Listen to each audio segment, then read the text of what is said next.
हाय मैत्रिणींनो, तर आपल्याला मुलांना दररोज टिफिनला काय द्यायचं हा एक प्रश्नच असतो.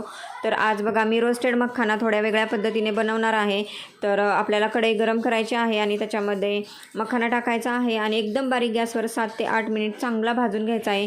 जोपर्यंत कुरकुरीत होत नाहीत बघा, असा चुरला पाहिजे हातावर घेतल्यावर चांगला, तर कुरकुरीत भाजून घ्यायचा आहे. आणि त्याच कढईमध्ये आपल्याला 2 चमचे तूप टाकायचं आहे आणि त्याच्यामध्ये ॲड करायचं आहे आपल्याला मीठ.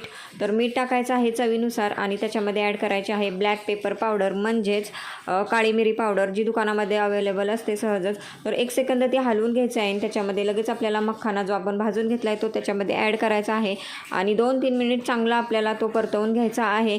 जोपर्यंत तो मसाला मखानाला लागत नाही तोपर्यंत टेस्ट चांगली येत नाही. तर 2-3 मिनिट चांगला हलवून घ्या आणि रेडी झाला आहे आपला मखाना टिफिनसाठी.